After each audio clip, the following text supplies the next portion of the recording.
I'm so excited to have the guest that I have today. She is making a big name for herself. We're talking Dea Julien. Dea, what are you doing right now? Hi, great to be here. I am right now in The Kite Runner on Broadway. Now, who do you play in this show? I am an understudy, And and I'm understudying the character of Asan and Sarab. oh my God, so with that, wait, a song?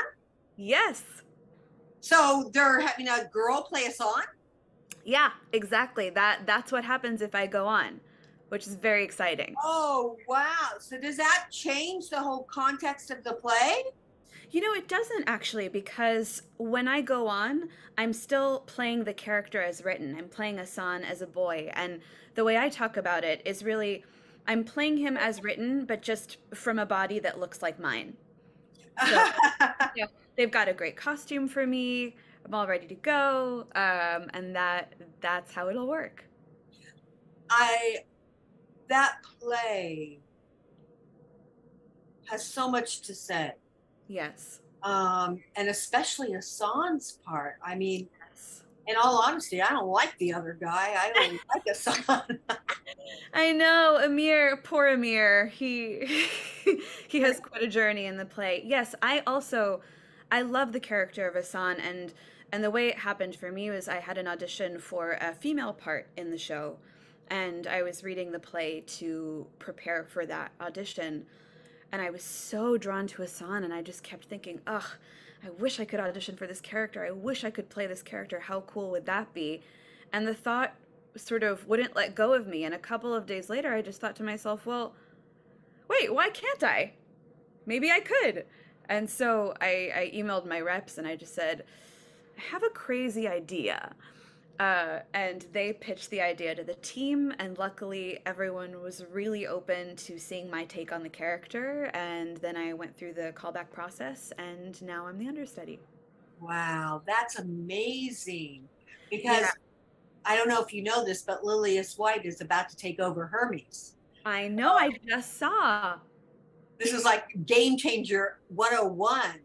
Exactly. And I think it's really important that as all people, but especially as women or women of color, anyone in an underrepresented community, there are fewer roles for us, and I think that it's important that we have the agency to fight for the stories we want to tell and the parts that really speak to us, because I think we should get to have the luxury of being a representative of the human experience kind of in any way we choose to, the way that straight white men have been able to for millennia, so it's very cool to see things changing a little bit. What made you come into this production? What did you know about this? Well, I just got an appointment from my managers, as I said, for this other part. And I was very excited regardless, because I had read the book as a kid and of course loved it. It's such a gorgeous book and such a beautiful story. So it had always stayed with me. And when I got the audition, I was like, I have to be a part of this in any way. And it was only in really rereading the book and reading the script again that I even thought of Asan as a possibility. And then that opened up a whole new door for me. But I was really excited to be a part of it. A, because as you said, I think it's a really important story to tell. I feel really proud of the fact that we're representing the Afghan community and also the Middle Eastern community at large. Um, and I just felt like this was an opportunity I couldn't pass up, as well as 16 of the 19 of us are making our Broadway debuts. I think this is the most sort of Middle Eastern, North African actors that have really ever shared a Broadway stage together. And all of these things together felt really exciting. What is your background? Well, I was born and raised in Manhattan, but I'm a mixture of so many different things, but I'm primarily Lebanese and Palestinian, and then Slovene on my dad's side. Okay, maybe I said this wrong. When I say background, I mean acting background. Oh, great. I was like, I'm happy to talk about it. My background, well, I was born and raised in the city. Okay, let's start there. And I sort of always knew that I wanted to be a performer from the time I could formulate thought, really. And then when I was 9, I joined the children's chorus at the Metropolitan Opera. Nice. And so I was there for 5 seasons. That was a really formative experience for me. It's sort of like being a Broadway kid, but you're not doing 8 shows a week, but you're doing multiple shows in rep because the opera has different productions going on at a time. So that taught me a whole lot about how to be a professional and discipline and work ethic and of course musically you're with some of the greatest classical artists in the world. Um, and you get to be on that stage. And it really also taught me how to be an actor because you're on stage and you're singing and then sometimes you're on for long periods of time where you have to stay active and stay engaged but also not pull focus, which I think is a really interesting lesson as an actor. um, so that's kind of how I got my start, and it really solidified for me that this was what I wanted to do. And then I started doing youth theater with this company called Tada. Oh, yes. Okay. And then I got a manager and started auditioning, and the rest is history, basically. Well, now that you've told me that you're a singer, I get to ask my favorite question. Okay. They say that eyes are the windows of the soul, but I think songs are. Hmm. What song or series of songs describes who you are? Man, that's a tough question. Um, what song or series of songs describes who I am? It shouldn't be hard. It should come off the top of your head. Mainly because this question should change multiple times a day. Yes, I think it will change multiple times a day. Right now, do you know what? Right now, because we at the Helen Hayes, we're right next to Into the Woods. Oh yeah. What I've been doing is playing a lot of the Into the Woods songs on my guitar when I go home at the end of the night.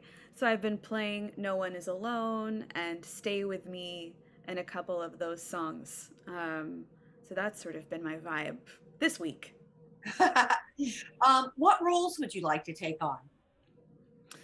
Well, what I'm really passionate about is new work. I've had the opportunity to originate roles in new plays throughout my career so far, which has been really exciting because there I feel like you're building something from the ground up. Um, and I find that really thrilling to be creating. Of course, it's written, but you're kind of creating a character together. Um, and then in terms of musicals, I would there are so many. I'd love to play Sally Bowles someday. That would be Are cool. there playwrights whose work you would love to get your hands onto?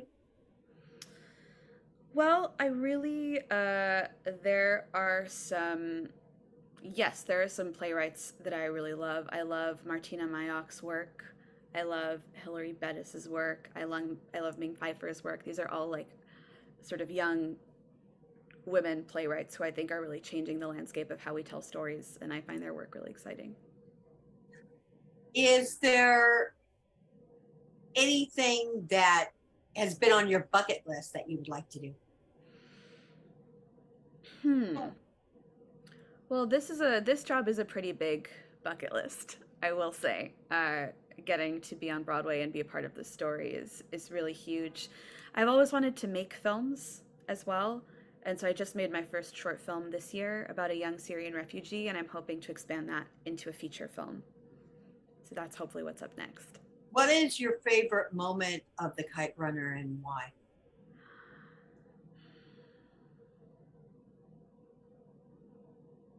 Wow, that's a great question. I think I've got a couple of favorite moments, but the one that springs to mind is at the end of the play. It's the second scene that Amir has with Sorab, who is Hassan's son, who, this is a little bit of a spoiler, but is played by the same actor. And there's a scene in which Amir has promised Sorab something that he can't deliver.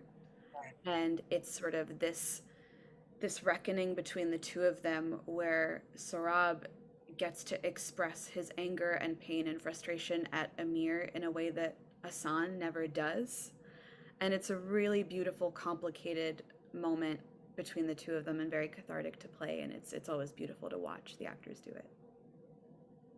I have a question The about end. I love the end. I know exactly what you're talking about. And actually, you can answer a question for me. Okay. Because when I saw this, all I could think of is Amir is either an idiot or he has not a clue. How does Amir not know what's going to happen next? We do. In which part? In the part that you're talking about. Ah. Is when he says, I can't. Well, yeah, I think that when people are in survival mode, they're only seeing the very next step. And I think that Amir in this journey, he's returning to Afghanistan for the first time since he left as a child. He left in a traumatic way. And Right. so I think that, I mean, you'd have to talk to Amir Harrison to get his take on this, but in my mind, I think that he is just doing the very best that he can and taking it one moment at a time. And I think when he gives Sarab this news, he knows that it's going to be devastating and he just doesn't know what else he can do. Not let him out of his sight would be one. Well, sure. But you know, I think also people who haven't been around kids a ton, I think he's very much out of his depth, as well as, again, is very much in survival mode of having just survived this horrific confrontation with a childhood nemesis, being in a place that's unrecognizable because of war. There are a lot of really complicated things going on for poor Yeah, Amir. no, I'm actually surprised at this one part of it because there was a play a couple of years back called The Dancing Boy. Yes. Yes, and from that, if you've seen that play or you know anything about that, you know what this boy has been through. Yeah. And to leave him alone, I thought was insane. Yeah. Well, you know, it's hard. It's hard because I think we're only looking through the world from the skin that we're in, and I think you and I can look at that and logically be like, "Sir, what are you doing?" Exactly. In the moment when you're confronted with so much and you're so overwhelmed. You know, it says he fell asleep. That tells you everything you need to know. He's just so overwhelmed. Right. What's going on, and he's probably so exhausted and he's still physically recovering from having been in a crazy situation that I'll try not to give Well, away. even the fact the doctor that says, "Oh, you should keep more care." I'm like, did you not really figure out what happened to this kid? Really? That's your response? Yeah. That part blew my mind, actually. I was kind of angry at that part. Yeah. Like, how do you not know this? How do you? Yeah. Yeah, it's a very fair response. What is your next move? Where can we see you in a year from now? Well, a year from now, I hope I'm in an exciting new place somewhere. And as I said, I've been developing this story that started out as a play, and I'm adapting it into a film. And it's about a Syrian refugee that I play, newly resettled in New York, and her relationship with the wealthy American woman who privately sponsors her for a year. So it's kind of about her experience of having to build a home in a new land on her own, and also this relationship and what it feels like from the point of view of a sponsor, which is what is it like to kind of foster an adult, really, especially one who's been through the trauma of war, and at what point does her involvement in this other person's life kind of help or hinder? And it's kind of an examination of that. So hopefully I'm making that, or it's out. What kind of advice would you give to understudies on Broadway? Ooh, I would say stay present, stay engaged, stay open, be prepared. Um, I also understudy the two women, and so I've gone on in one of the female parts, you know, with very little notice, with no rehearsal ever. You know, that happens a lot these days. So and stay playful and creative, you know, because you're an artist too, and just because you don't get to be on stage every day doesn't mean that your art isn't seen and appreciated, and you're a valuable part of the team. Do you find this an exciting time for young artists because they're getting cast in shows that they probably would not be before, and they're getting the chance to call that role or a role in the show their own? Yeah, I think it's a very exciting time. I think it's a very exciting time to tell stories in general, because for a long time, only a certain group of people got to tell their stories. And now there is a lot more diversity of all kinds in all kinds of storytelling. And I think that that opens up so many doors to people who maybe might have felt like there wasn't a place for them before. And so that's as actors, as playwrights, as directors. I just think we're getting to see a lot more of the stories of the whole world. And that's something I find really exciting. Now, I have a question. It's probably going to be controversial. Sorry. Okay. How do we get audiences Mm. to go see these stories? It's one thing to be able to put people in the story, but how do you get an audience there? I think that we underestimate audience's interests in things that are challenging. I think that often stories are built because people aren't interested in challenging audience members, but I think that audiences are not dumb and they want to see things that are interesting and unique and different. You know, you look at, I mean, Hamilton, which was groundbreaking for its time. You look at A Strange Loop. You look at all of these things that, look at Hadestown. It's very different, interesting, unique ways of telling stories. I think audiences want things that feel exciting and special, you know? And and so what I think that we have to do is just commit to being authentic, you know. And when somebody gets to tell a story that they're extremely passionate about, that leaps onto the stage and leap, like people's hearts, I think, leap out when things are genuine and right. And so rather than constructing something that you think is going to have mass appeal, I think the way How to do you, audiences. Hmm? but in the business model, if you look at these shows, Yeah. Hamilton's an exception. Um, Sure. they don't draw audiences. That's the problem. So how do you get the audience to want to be a part of this?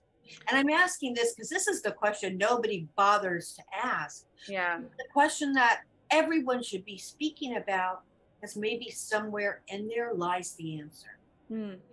I mean, look, I think that part of it is also ticket prices. And I think Exactly. That's what I mean.